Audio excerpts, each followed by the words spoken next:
True Crime Never Sleeps podcast. I'm your host, Larry Lees. Today we're continuing our series, Shit Out of Luck, with Niels Hogel. Before we get into today's topic, we'd like to thank our sponsor, Poddex. Poddex are unique interview questions and episode starting prompts in the palm of your hand. So whether you're a new podcaster or existing broadcaster looking to grow your audience or get more engagement, you're going to want to check out poddex.com. Use the code Larry21 for 10% off your order. So let's dive right into Niels Hogel. And now on to our main topic. As a teenager, Niels Hogel decided he would follow in his family's footsteps. Like his father and his grandmother, he would become a nurse. But unlike his relatives, he would use the workplace to satisfy his curiosity about, perhaps even thirst for, death. By the time his world came crashing down around him, Hogel would become known as the most prolific serial killer in the history of modern Germany. In 1999, 2 years after he completed his nurse's training, he was assigned to the cardiac surgery intensive care unit at the Oldenburg Clinic. In an ICU, Hogel saw his opportunity. There was an unusual spike in resuscitations and deaths, and the hospital took notice. In August 2001, doctors and the hospital's administration held a meeting to address the rise in incidents.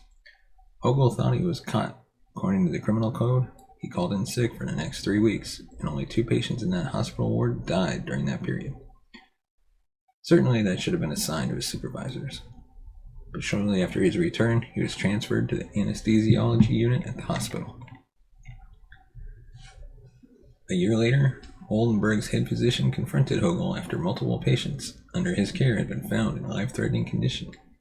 For seemingly inexplicable reasons, Hogel was given a choice. He could resign his position with 3 months of severance, or he could take another job within the hospital where he would not be allowed to provide medical care for patients.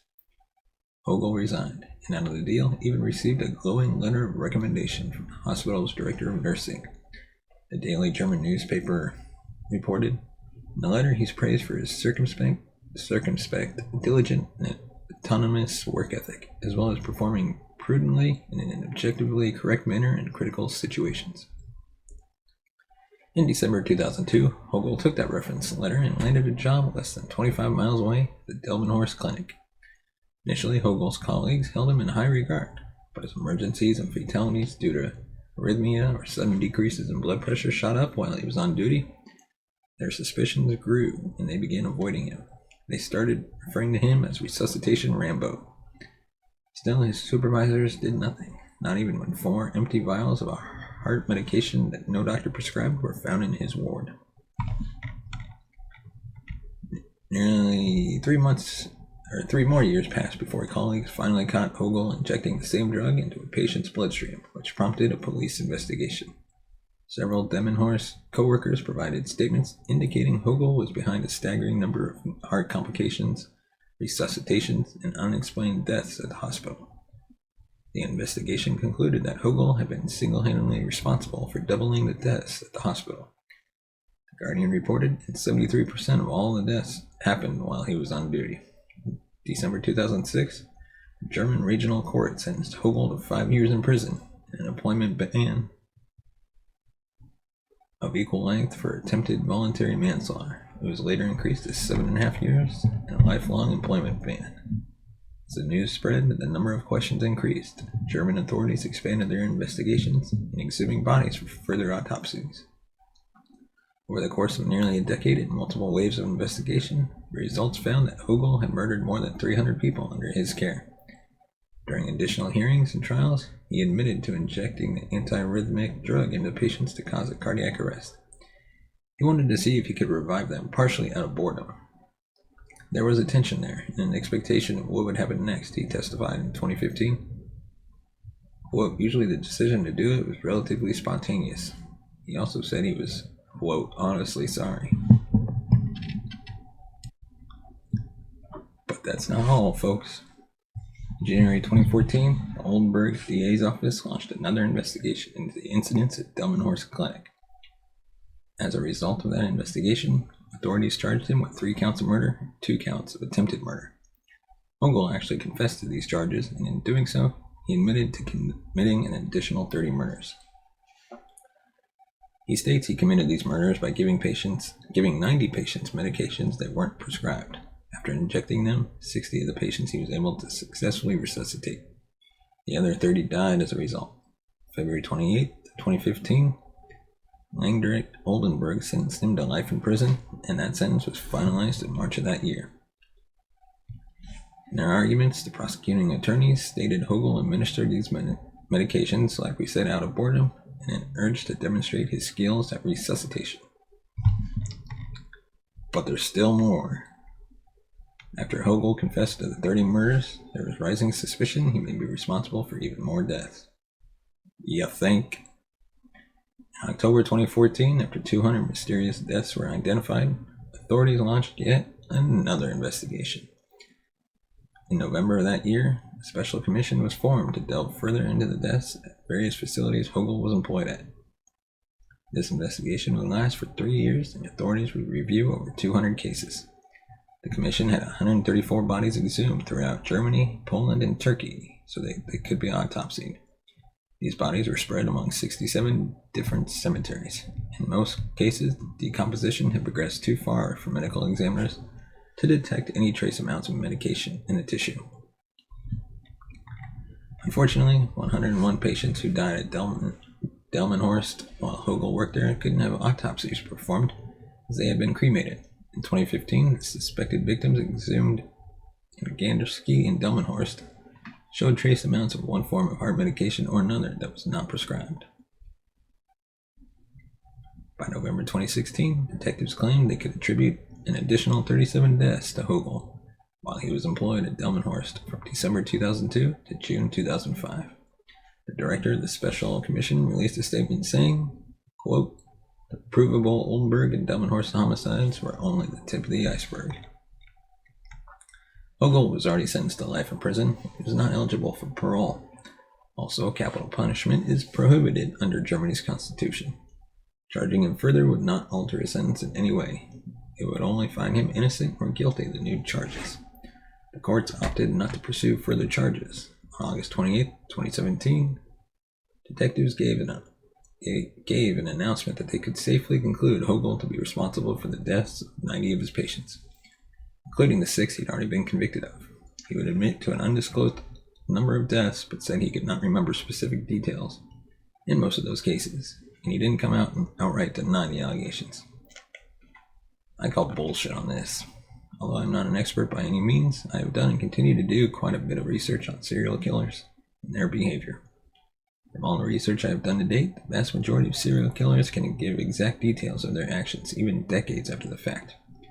I feel he isn't denying them because he is responsible. I believe he is not providing specific information because he wants to keep that for himself. It's not something he wants to share with anyone. November 2017, the number of victims increased to 106, and they were still investigating some of the mysterious deaths. By January 2018, the German prosecutors changed their minds. They charged Hogel with an additional 97 charges, as well as their intention to file charges against other staff members who failed to act on their suspicions. They held fast to their belief. He did all this in an attempt to impress those he worked with. He would purposely induce a cardiac event to show those around him exactly how skilled he was at resuscitating people. January 2018, Oldenburg State Attorney's Office charged Hogel with the murder of 100 patients from February 7, 2000 to June 24, 2005. The age of his victims ranged from 34 to 96. The indictment states the following, and I'm paraphrasing here to avoid all the legal mumbo-jumbo that can get confusing. In Hogel's position as a nurse, he killed patients by administering the following substances or medications without any medical indication: potassium, pangimoline, sotol, lidocaine, and amiodarone. The trial at Oldenburg began on October 30th, 2018, and involved 120 joint plaintiffs and lasted for 24 days. On the first day of the trial, Hogel addressed the 100 charges. He confessed to 43, stated he could not recall 52, and adamantly denied his involvement with the last 5. I'm actually leaning toward believing he wasn't involved in those 5 for a straightforward reason. If he's already admitted to 43 being vague about 52, why would he deny the last 5? It just makes no sense unless you think there is good reason for the denial.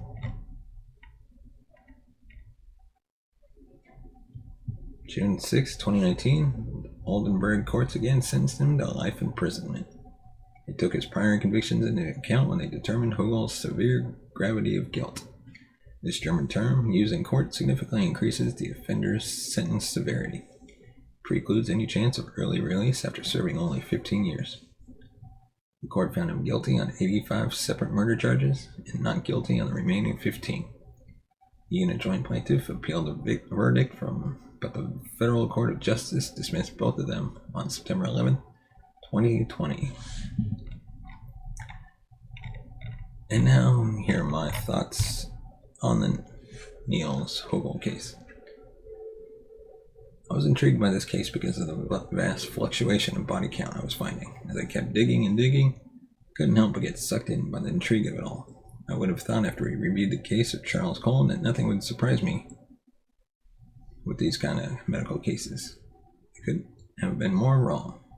Granted, I know I'm looking at this case from the perspective of an outsider looking in and not an insider trying to sort it all out. Still, there are so many things I'm not understanding. I found that the deeper I dug to find answers, the more rabbit holes I fell into. To process information, I have to look at it from different angles with different variables to play out what could, would, or should happen. I do it with things that are going on in my life, and when I'm trying to understand other things, I found myself doing it a lot with this case. And I'll do my best to articulate what I'm trying to say. First thing I keep reevaluating with different variables is whether or not Hogel's case is a matter of nature or nurture. This is one that I'm still very much struck on. I know which way I'm leaning, but I want to get your perspective. So leave a comment in the comment section below. Again, I could find nothing in regards to a poor upbringing or a troubled childhood, which, as I've stated in the past, the information must be shared no matter what sort of childhood a serial killer experienced. Sources are quick to point out troubled youths, but they're negligent in disclosing the seemingly normal ones. Not to mention that Hogel seemed to come from an upper middle class family at the very least. I didn't even say that he appeared to be in a very healthy marriage and appeared to provide a decent environment for his child. Serial killing aside, of course. The next thing that I've tried to look at with different variables is this. When the first clinic became suspicious of his actions, why in the hell did they even offer him the option of resigning with a good recommendation? Did they think he wouldn't try the same thing at another facility? Why did they continue to make him employable in that environment? You wouldn't give a recovering alcoholic a job as a wine taster and expect them to stay sober, would you?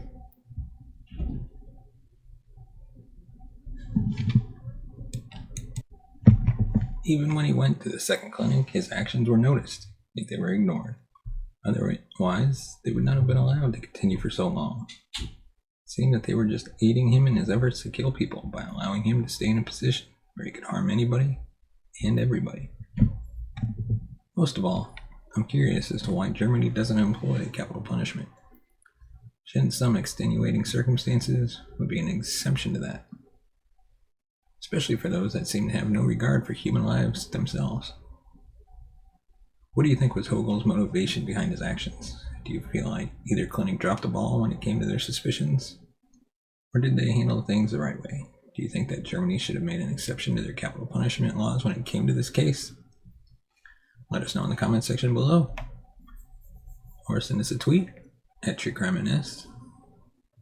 And before we take off, you can support the show by buying us a coffee at buymeacoffee.com/TCNS. Your support helps the channel grow, allows us to upgrade our equipment, travel to crime scene locations, which we plan to do sometime down the road when we can afford it, bring in hosts so I can get more perspectives on different crimes. But for now, thanks for listening and watching, and be sure to hit that subscribe button. We'll see you next time.